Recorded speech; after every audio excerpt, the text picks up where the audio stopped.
사람은 누구나 자기의 노력과 수고가 헛되지 않고 좋은 결과를 가져오기를 원합니다. 온 힘과 정성을 다하여 수고하고 노력하였는데 그 결과가 물거품이 된다면은 여러분, 그것처럼 안타까운 일은 없습니다. 때문에 수고한 것이 헛되지 않고 아름다운 결과를 얻기 위해서는 세밀한 계획을 세우는 것은 삶의 지혜입니다. 예수님께서는 예수님을 따르는 사람들을 향하여서 그런 차원에서 누가복음 14장에 두 가지 예화를 하셨습니다. 먼저는 너희 중에 누가 망대를 세우려고 할 때 먼저 앉아서 그것을 완성할 만한 돈을 가졌는지 비용을 계산해 보지 않겠느냐라는 것이죠. 만일 기초공사만 하고 완성하지 못한다라면은 보는 사람들이 다 그것을 보고 이 사람은 시작만 해놓고 끝나지 못하는군이라고 이야기하며 비웃을 것이다 라고 말씀을 하십니다. 또 어느 왕이 다른 왕과 싸우려 갈 때 먼저 자리에 앉아서 자신의 병력 10,000명으로 20,000명을 거느리고 오는 적군과 맞서 싸울 수 있는지를 생각해 보지 않겠느냐라는 것이죠. 만일 당해낼 수 없다라면, 적군과 싸워서 이길 수 없다라면은 적이 아직 멀리 있을 때 사절단을 보내서 평화 조약을 제안할 것이다 라고 말씀하시면서요, 이와 같이 너희 중에 누구든지 자기 소유를 버리지 아니하면 내 제자가 될 수 없다라고 하십니다. 사람들은 예수님께 그들이 원하는 것을 얻을 수 있기 때문에 따르려고 하는데 예수님은 그 반대를 말씀하십니다. 버리지 않으면 내 제자가 될 수 없다라는 것이죠. 모든 것을 다 버릴 자신이 없으면은 나를 따르지 말라라고 말씀을 하십니다. 나의 것, 세상의 욕심을 내려놓지 못하고 포기하지 못하고 예수님을 따르는 것은 헛수고가 됩니다. 여러분, 물거품이 됩니다. 많은 사람들이 예수님을 따랐습니다. 순교자 짐 엘리엇이라는 분이 있습니다. 1927년에 태어난 그는 그의 나이 29살이 되었을 때 1956년 1월 8일에 4명의 동료들과 함께 가장 악명 높고 접근하기 어려운 아우카 부족이 사는 곳으로 들어갔습니다. 그리고 그곳에 들어간 직후 그는 그만 아우카 부족의 창에 찔려 순교를 했습니다. 짐 엘리엇과 함께 들어간 친구들도 모두 살해되어 강에 버려진 채 발견이 되었습니다. 총망받던 인재들이 선교지에서 복음을 전해보지도 못하고 목숨을 잃자 당시 시카고의 신문들은 이것이 얼마나 불필요한 낭비인가라는 제목으로 선교를 비판하는 기사를 썼습니다. 그때 짐 엘리엇의 아내 엘리자베스가 이렇게 말을 했습니다. 말씀을 삼가십시오. 낭비라니요. 내 남편의 죽음은 낭비가 절대 아니었습니다. 그는 전 생애를 이것을 위하여서 준비했던 사람입니다. 바로 이 시간을 위해서 살았던 사람입니다. 그는 하나님께서 주신 자신의 책임을 수행하고 생애 목표를 달성하고 죽은 행복한 사람입니다.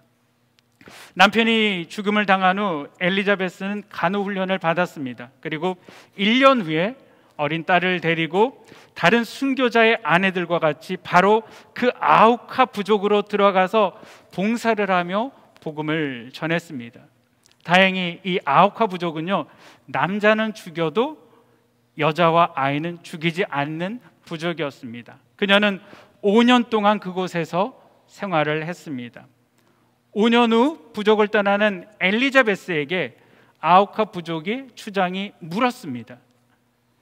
당신은 도대체 누구이기에 이렇게 우리에게 와서 이토록 우리를 정성으로 섬겨주시는 것입니까?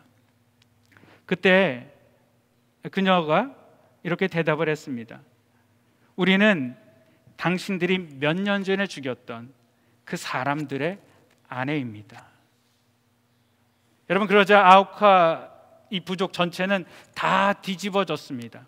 그리고 추장이 그날 이제 우리는 이분들이 믿는 하나님을 믿자고 선포를 하였고 그 부족 전체가 다 예수님을 믿게 되어졌습니다. 이 엘리자베스는 남편 엘리엇이 남긴 글을 모아서 책을 만들었는데 그 책에는요, 엘리엇이 19세 대학생 때 했던 말이 기록되어져 있습니다. 아주 유명한 말입니다. 영원한 것을 얻기 위하여서 영원하지 않는 것을 버리는 것은 결코 어리석은 자가 아니다라는 것이죠.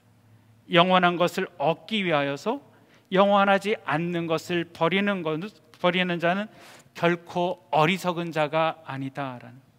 수많은 사람들이 자신의 생명까지도 예수님을 위해 버리며 따랐습니다.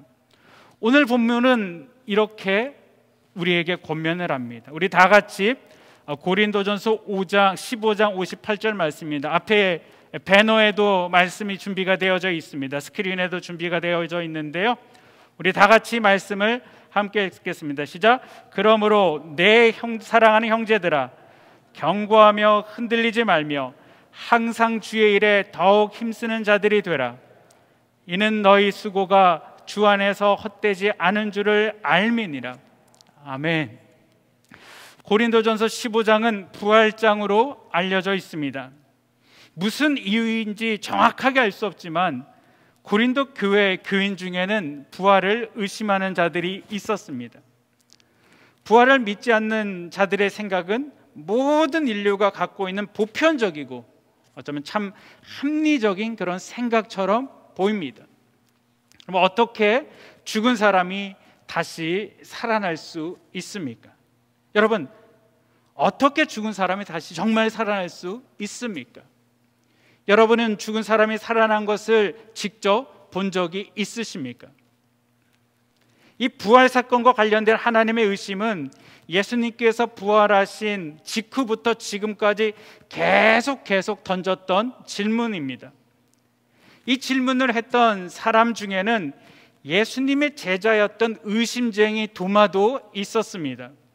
다른 제자들이 예수님의 부활을 아무리 설명하고요, 또 그들이 직접 예수님의 부활을 보았다라고, 주님을 만났다라고 말하여도 도마는 내가 내 눈으로 직접 보고 내 손으로 그분의 상처난 손과 발을 만져보기 전에는 나는 결코 믿을 수 없다라고 고집을 부렸습니다. 이재철 목사님이 쓴 책 청년아 울더라도 뿌려야 한다라는 책에는 찰스 콕슨의 이야기가 있습니다. 그는 워터게이트 사건의 주인공인 미국의 제37대 대통령 닉슨의 법 보좌관이었습니다. 1972년 6월 17일 미국의 대통령 선거를 5개월 앞두고 미국 워싱턴 DC에 있는 워터게이트 건물에 새들어 있는 민주당 본부에요, 5명의 괴한이 침입을 했습니다. 여러분, 이 괴한들이 그 건물에 침입한 이유는 카메라와 도청 장치를 설치하기 위해서입니다. 이 5명의 침입자 가운데 한 명은 공화당인 닉슨 대통령의 재선위원회 수석 경호원이었었고, 또 다른 한 명은 백악관에서 일했던 사람이었다라고 합니다. 조사가 진행될수록 이 사건은 닉슨 대통령의 행정부와 밀접한 관련이 있다는 것이 점점 드러났습니다. 그럼에도 불구하고 그해 11월 닉슨 대통령은 미국 대통령 선거에 역사상 유례없는 압승을 거두며 재선을 성공을 했습니다. 그리고 그 다음에 2월 월남전을 종결시키며 닉슨 대통령은 최고의 절정기를 누리고 있었습니다. 여러분, 닉슨 대통령의 인기는 날로 치솟았지만 워터게이트의 망령은 사라지지 않고 오히려 날이 가면 갈수록 같이 증폭되었습니다. 그리고 닉슨 대통령의 보좌관 10명은 1973년 3월 1일에 워터게이트 사건의 진상을 은폐하기 위하여서 음모를 꾸몄습니다. 그 중심에는 찰스 콕슨이 있었습니다. 그들은 미국에서 명성을 날리던 쟁쟁한 인류 변호사였고 최고의 엘리트 집단이었습니다. 그들은 누구보다도 법을 잘 알았고 어떻게 은폐해야지 확실하게 이 사건을 감출 수 있는지, 덮을 수 있는지 잘 알고 있었습니다. 그들은 인간 닉슨에게 멜로된 닉슨의 열렬한 신봉자들이었습니다. 그래서 미국에서 가장 높은 수입을 보장하는 인류 변호사를 자리를 다 마다하고 닉슨을 위해서 백악관으로 들어갔던 사람들입니다. 그리고 닉슨은 그들에게 막대한 고난을 주었습니다. 그들은 소위 무소불위의 권력을 누렸고 1급 비밀 경호원들이 24시간 그들을 밀착 경호했습니다.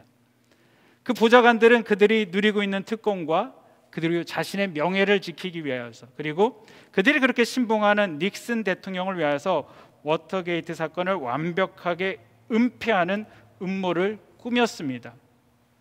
그러나 그로부터 18일이 지난 후인 1973년 4월 8일 그들의 음모는 들통나고 말았습니다. 여러분, 거짓은 아무리 은폐하고 완벽하게 감춘다 하더라도 반드시 세상에서 그 진실을 드러내고 맙니다. 그것은 거짓말이기 때문이에요. 거짓말은 결코 오래갈 수 없습니다. 그럼 만일 예수님의 부활이 진실이 아니고 여러분 거짓이었다라면 어떻게 되었습니까? 이 미국의 최고의 엘리트들이 완벽하게 꾸미는 음모가 불과 18일 만에 들통이 나고 말았습니다. 그런데 예수님의 부활을 증언하였던 예수님의 제자들은 여러분 많은 사람들이 갈릴리 어부였습니다. 그들이 아무리 서로 입을 맞춰 거짓을 꾸민다 하여도 그것은 결코 오래갈 수 없는 것입니다. 그리고 더욱더 초대교회 사도들과 성도들에게는 엄청난 압박과 생명의 위협이 있었습니다. 예수님의 부활을 믿고 부활하신 그분이 하나님의 아들이시라라는 고백하고 증거하는 사람들이 수도 없이 잡혀 죽었습니다.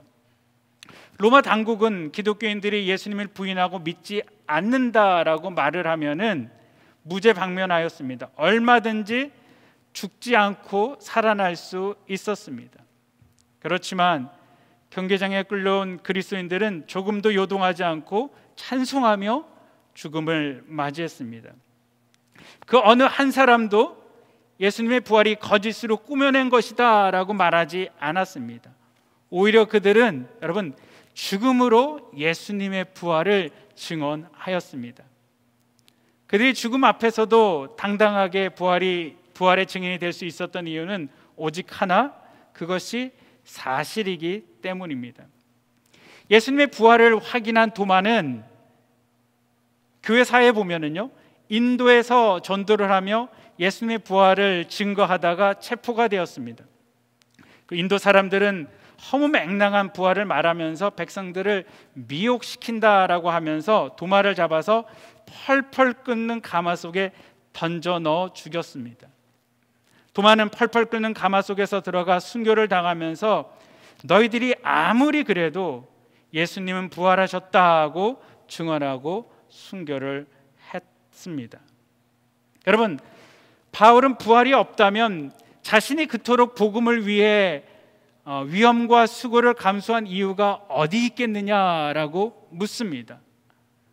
또 바울은 만약에 부활이 없다라면은 고린도전서 15장에 보면은요, 우리가 전파하는 모든 것이 다 헛되다라는 것입니다. 우리의 믿음도 헛것이다라고 얘기합니다. 우리가 하나님의 거짓 증인으로 하나님 앞에 발견될 것이다라고 얘기를 하고요, 여전히 우리는 죄 가운데 있는 자들이다라고 이야기합니다. 그리고 그리스도 안에서 잠자는 자들도 망하고 모든 사람 가운데 그 누구보다 우리가 가장 불쌍한 자다라고 말씀하고 있습니다. 부활은 분명한 역사적 사실입니다. 바울은 그렇기 때문에 결론적으로 고린도 성도들을 향하여서 이렇게 권면을 합니다. 그러므로 내 사랑하는 형제들아, 경고하며 흔들리지 말며 항상 주의 일에 더욱 힘쓰는 자들이 되라. 이는 너희 수고가 주 안에서 헛되지 않은 줄을 알미니라 라는 것이죠. 우리가 흔히 싸움을 할 때 가장 무서운 사람이 여러분 죽을 각오를 하고 싸우는 사람입니다. 옛날 중국 한나라에 한신이라는 유명한 명장이 있었습니다. 어느 날 이 한신은 견고한 성을 치고 진을 치고 있는 조나라 군대와 싸움을 벌이게 되었습니다. 한나라 군사들은 천리를 달려온 끝이라 피곤하고 기강도 엉망이었습니다. 여러분, 이런 오합지졸을 가지고 승리를 한다는 것은 불가능한 일이었습니다.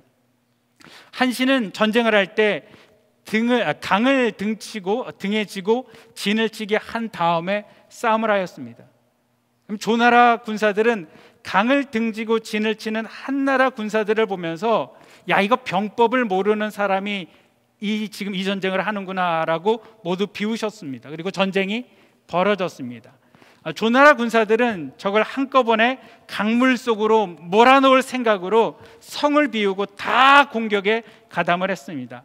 엄청난 대군이 함성을 지르며 사기 충천하여 무섭게 달려오고 있는데 한나라 군사들은 등 뒤에 강이 막혀 있기 때문에 뒤로 물러서서 도망칠 수가 없었습니다. 뒤로 물러서면은 강에 빠져 죽을 수밖에 없었기 때문입니다. 더 이상 물러설 곳이 없던 한나라 병사들은 여러분 죽기를 각오하고 싸웠습니다. 모든 여건이 불리했던 한나라 군사가 엄청난 대군을 몰고 왔던 조나라 군대를 물리치고 전쟁에서 승리하게 되었습니다. 싸움이 끝나고 한나라 장수들이 승리를 자축하며 한신 장군에게 물었습니다. 아니, 보통은 산을 등지고 물을 앞에 두는 것이 병법인데 왜 당신은 물을 등지고 싸우게 했습니까? 라는 것이죠. 그러자 이 한신 장군이 대답을 합니다. 우리 군대는 천리를 달려온 끝이라 필요해 있고 기강도 엉망입니다. 이런 오합지졸이 어떻게 적을 이길 수 있겠습니까? 강을 등졌기 때문에 도망칠 수가 없으니 죽기를 각오하고 싸우지 않을 수 없었습니다. 평소에 죽기를 각오하고 싸우면 반드시 이기고 살기를 바라고 싸우면 진다고 하지 않았습니까? 내가 등 뒤에 물을 두고 진을 친 까닭이 여기에 있습니다. 죽을 각오를 한 사람은 자기 몸을 사리지 않고 생명을 던져 싸웁니다. 두려움 없이 자기 목숨을 던져 죽을 각오하고 싸우는 사람을 여러분 누가 이길 수 있겠습니까? 사랑하는 성도 여러분, 그러나 우리는 어떤 사람입니까? 우리는 죽을 각오로 세상을 사는 것이 아니고 우리는 죽음을 초월해 사는 사람들입니다. 우리는 부활을 믿는 사람입니다. 예수님은 죽은 나사로를 살리기 위하여서 마르다와 마리다의 집에 갔을 때 이렇게 말씀하십니다. 나는 부활이요 생명이니 나를 믿는 자는 죽어도 살겠고 누구든지 살아서 나를 믿는 사람은 영원히 죽지 않을 것이다. 사도행전 21장에 보면은 사도 바울이 3차 선교회를 끝나고 예루살렘에 돌아가는 과정 가운데 가이사라라는 곳에서 제자들을 만나 시간을 보냅니다. 그때 많은 사람들이 바울이 예루살렘으로 돌아가는 것을 반대했습니다. 아가보라는 선지자는 바울의 허리띠로 자신의 손발을 잡아묶고는 예루살렘에서 이 띠 임자를 결박하여 로마인들에게 넘겨주게 될 것입니다 라고 예언을 했습니다. 그러자 바울의 제자들과 성도들이 눈물을 흘리며 간곡하게 만류하였습니다. 바울 선생님, 제발 예루살렘으로 올라가지 마십시오. 예루살렘에 무슨 일이 일어날지 뻔히 다 알고 계시면서 왜 올라가시겠다라고 그러시는 것입니까? 그럼 바울은 그 성도들을 보면서 말을 합니다. 여러분, 어찌 여러분께서 눈물을 비춰 내 마음을 아프게 하십니까? 나는 이미 주를 위하여 결박을 받을 뿐 아니라 예루살렘에서 죽을 각오도 되어 있습니다. 바울은 이미 자신이 가야 할 길과 자신이 죽어야 할 길까지 확정한 사람이었습니다. 주를 위해 살다가 죽어야 한다라면 죽어도 좋다는 뜻이 세워져 있습니다. 그리고 바울은 그 길을 그렇게 갔습니다. 여러분, 왜 바울은 그 길을 그렇게 갈 수 있었을까요? 죽음을 초월해 부활의 신앙을 소유하고 있었기 때문입니다. 그렇기 때문에 바울은 견고하며 흔들리지 않았습니다. 아무리 큰 태풍이 불어도 여러분, 산의 나무들은 흔들릴 수 있지만 산을 흔들 수는 없습니다. 여러분, 우리에게 중요한 것은 바로 지금입니다. 지나간 우리의 시간들도 중요하지만 지금 내가 서 있는 이 자리가 중요합니다. 우리가 어떤 자리에 있든지 여러분 경고하여 흔들리지 마시기를 바랍니다. 경고하여 흔들리지 말라라는 말씀은 확고부동하여 이리저리 흔들리지 말라라는 말씀입니다. 믿음의 사람은 환경에 의하여서 흔들리거나 좌로나 우로나 치우치지 말아야 합니다. 그러므로 우리가 무슨 일이 잘하였다라고 우쭐하거나 교만하지 말아야 합니다. 또한 무슨 일이 잘 안 됐다고 하여도 좌절하거나 자포자기하지 말아야 합니다. 그리고 사람들 앞에 쉽게 넘어가지 말아야 됩니다. 하나님은 여호수아에게 명령하시기를 오직 너는 마음을 강하게 하고 극히 담대하여 너의 종 모세가 내게 명한 율법을 다 지켜 행하고 좌로나 우로나 치우치지 말라. 그리하면 어디로 가든지 형통하리라 라고 말씀을 하셨습니다. 여기서 말씀하시는 좌로나 우로나 치우치지 말라라는 말씀이 바로 경고히 서서 흔들리지 말라라는 말씀입니다. 바울은 계속해서 성도를 향하여서 항상 주의 일에 더욱 힘쓰는 자들이 되라라고 권면을 합니다. 더욱 힘쓰는 자들이로 번역되어진 헬라어 페리시온데스는 풍성하다, 탁월하게 하다라는 뜻을 지닌 단어입니다. 더욱 힘쓰는 자는 그리스도의 몸된 교회를 더 풍성하고 탁월하게 만드는 일에 충성하라라는 의미를 가지고 있습니다. 제가 여러 번 설교를 통하여서 예수님께서 이 땅에 오신 이유에 대해서 말씀을 드렸습니다. 요한복음 3장 16절에요. 하나님이 세상을 이처럼 사랑하사 독생자를 주셨으니 이는 저를 믿는 자마다 멸망지 않고 영생을 얻게 하려 하심이니라. 또한 요한복음 10장 10절에 도적이 오는 것은 도적질하고 죽이고 멸망시키려는 것뿐이요 내가 온 것은 양으로 생명을 얻게 하고 더 풍성히 얻게 하려는 것이라. 하나님은 우리에게 생명을 주시고 더 풍성하게 우리를 주시기 위하여서 정말 최선을 다하셨습니다. 더 이상 우리를 위하여 해주실 것이 없을 만큼 하나님은 정말 우리 인간들을 위하여서 최고의 것을 주셨고 최고의 일을 해 주셨습니다. 이 풍부한 생명을 받은 우리가 여러분 할 수 있는 것은 무엇일까요? 여러분 하나님의 그 은혜에 보답하는 것입니다. 주님의 일에 열심을 품고 주님께서 하셨던 것처럼 우리도 하나님의 말씀에 넘치도록 충성하는 것입니다. 예수님의 멍에를 메고 예수님께 배우며 함께 십자가의 삶을 사는 것입니다. 어렸을 때 서부 영화를 보면은 이 인디언과 백인들의 전쟁 이야기가 많이 있습니다. 한겨울 어떤 인디언 마을에 백인이 공격을 했습니다. 인디언은 필사적으로 백인들에게 저항을 했습니다. 그리고 전투가 며칠 계속되었습니다. 그러나 백인이 수적으로나 또 여러 가지 무기 면에서 월등했기 때문에 백인이 이기는 것은 시간 문제였습니다. 승리를 확신한 백인은 잠깐 전쟁을 중단하고 인디언이 항복하고 나오기를 기다리며 마을을 포위하고 진을 치고 있었습니다. 백인은 겨울에 눈이 많이 와서 인디언들이 도망치기도 쉽지 않고 해서 보초병 몇 명만 남겨놓고 모두 막사 안으로 들어가 쉬었습니다. 그런데 다음날 아침에 보니까 마을 밖으로 발자국 하나가 나 있었습니다. 밤사이 인디언 한 명이 도망쳤구나 하고 대수롭지 않게 백인들이 생각을 했습니다. 추격을 할까 생각했지만 한 명을 잡기 위해서 눈속을 뚫고 추격하자니 힘도 들고 어려워 포기를 하였습니다. 그런데 한나절이 지나도록 마을 안에서는 인기척이 나지를 않았습니다. 너무 조용해서 조심스럽게 마을 안으로 들어가 보니까 마을에는 사람이 아무도 없었습니다. 밤사이에 다 도망을 친 것입니다. 마을에 150명이나 되는 사람들이 남아 있었는데 말이죠. 나중에 알고 보니까 인디언들은 추장이 앞장을 섰고 추장이 밟았던 발자국을 그 다음 사람이 그대로 밟으며 일사불란하게 150명이 마치 한 사람이 포위를 뚫고 나갔던 것처럼 나갔습니다. 인디언 부족 전체가 살 수 있었던 비결은 추장의 뒤를 그대로 따랐던 데 있었습니다. 추장이 가는 방향을 따라서 갔습니다. 추장이 밟았던 그 발자국을 철저하게 그대로 밟으며 따랐습니다. 바울은 고린도전서 11장 1절에 이렇게 말합니다. 내가 그리스도를 본받는 자 된 것 같이 너희는 나를 본받는 자가 되라. 바울은 주님 바로 뒤에서 주님의 발자국을 그대로 밟으며 따라갔습니다. 그리고 바울은 자신의 뒤를 따라오는 우리에게 자신의 발자국을 그대로 따라오라라고 말씀하십니다.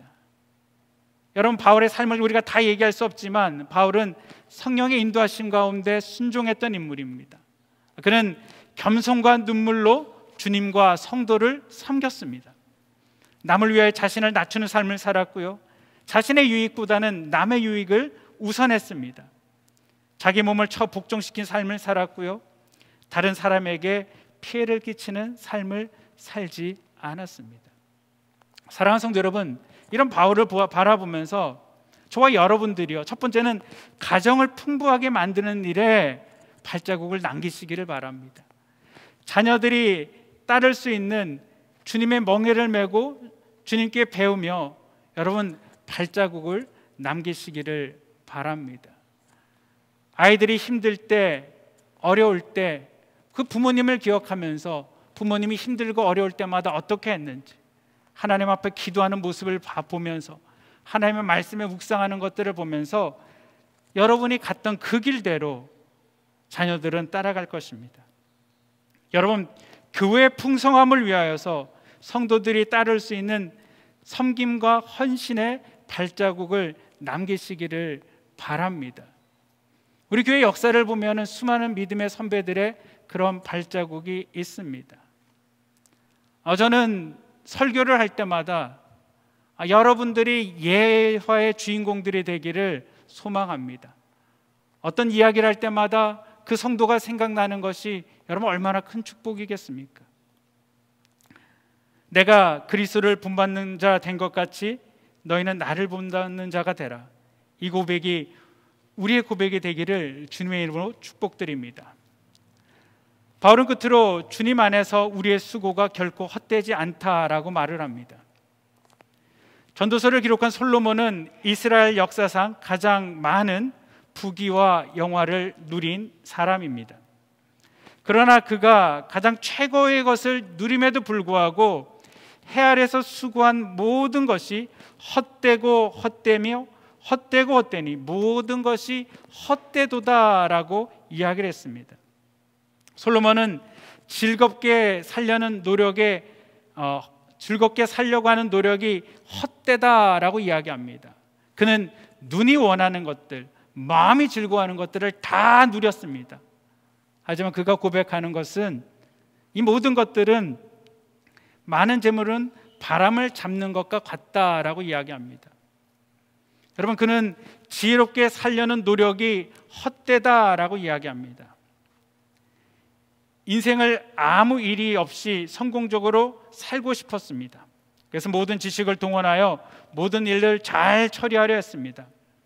그런데 살면서 인생이 지혜로운 사람이나 미련한 자나 똑같다라는 것을 알았습니다. 우매자와 마찬가지로 재난과 재앙을 만나 피하지 못한다라는 것을 그는 깨달았습니다. 평안하게 살려는 노력도 헛되다라고 이야기합니다. 인생이 아무리 평안하게 살려고 해도 그럴 수 없다라는 것을 알았습니다. 모든 일에는 때가 있다라는 것을 그는 알았습니다. 심을 때가 있으면 뽑을 때가 있고, 지킬 때가 있으면 버릴 때가 있고, 평화로울 때가 있으면 전쟁할 때도 있고, 날 때가 있으면 죽을 때도 있다라는 것이죠. 항상 편안할 수는 없다라는 것을 알았습니다. 자연인으로서의 인생이 짐승과 다를 바가 없다라고 이야기합니다. 평생 먹고 살기 위해 수고하지만 죽게 되고 죽은 다음에는 아무것도 남지 않는다라는 것이죠. 그런데 여러분, 오늘 본문에서 바울은 너무나도 확신차게 말을 하고 있습니다. 주님 안에서 우리의 수고가 결코 헛되지 않는다라는 것입니다. 여러분, 맞습니다. 주님을 떠나 주님 밖에서 하는 인간의 모든 수고는 헛됩니다. 의미가 있는 것처럼 보이지만 솔로몬의 말처럼 의미가 없습니다. 그러나 주님 안에서 주님을 위해서 한 우리의 그 어떤 수고와 헌신도 결코 헛되지 않습니다. 주님은 너희가 여기 내 형제 중에 지극히 작은 자 하나에게 한 것이 곧 내게 한 것이라 라고 말씀을 하고 계십니다. 그것을 깨달은 솔로몬도 전도서 마지막에 이렇게 이야기합니다. 일의 결국을 다 들었으니 하나님을 경외하고 그 명령을 지킬지어다. 이것이 사람의 본분이니라. 하나님은 모든 행위와 모든 은밀한 일을 선악간에 심판하시리라. 바울은 이렇게 이야기합니다. 내가 선한 싸움을 싸우고 나의 달려갈 길을 마치고 믿음을 지켰으니 이제 후로는 나를 위하여 의의 면류관이 예비되었으므로 주 곧 의로우신 재판장이 그날에 내게 주실 것이니 내게만 아니라 주의 나타나심을 사모하는 모든 자에게니라. 사순절을 보내면서 다시 한번 우리의 삶을 돌아보기를 원합니다. 예수 그리스도와 더불어 부활의 영광을 누리고 사망 권세를 정복하게 될 우리 성도들이 현실적으로 불신자들과 별 다를 것이 없는 것처럼 여러분 보입니다. 아니, 불신자들이 더 많이 누린 것처럼 여러분 보일 수 있습니다. 그러나 그 끝은 분명 헛됨이다라고 말씀하고 있습니다. 사랑하는 성도 여러분, 부활의 신앙으로 결코 믿음의 걸음을 걸어가시며 낙심하지 마십시오. 믿음과 소망 가운데 여러분 굳게 서십시오. 여러분, 다시 한번 주님의 일에 더욱 열심을 내십시오. 주님 안에 행한 우리의 수고에 합당한 보상을 해주신다라는 것이 분명한 성경의 약속입니다. 지금 우리가 살아가고 있는 이 시대는 여러분 정말 예수 그리스도의 강림이 심히 가까운 때입니다. 여러분, 어느 날 어느 한순간에 하나님의 나팔 소리가 울려 퍼질 때 우리는 하나님의 부활의 영광에 참여하며 사망에 대한 궁극적인 승리를 여러분 우리는 두 눈을 뜨고 확인하게 될 것입니다. 여러분, 우리 그날까지 경고하며 흔들리지 말며 항상 주의 일에 더욱 힘쓰는 자들이 되어서 주님이 강림하시는 그날에, 하나님의 나팔 부는 그날에 기쁨으로 우리가 주님을 다 맞이할 뿐만이 아니고 그리스도의 심판대에 섰을 때 의의 면류관을 다 받는 주님의 제자들이 되시기를, 주님의 증인들이 되시기를 예수 그리스도 이름으로 축원드립니다. 기도하시겠습니다.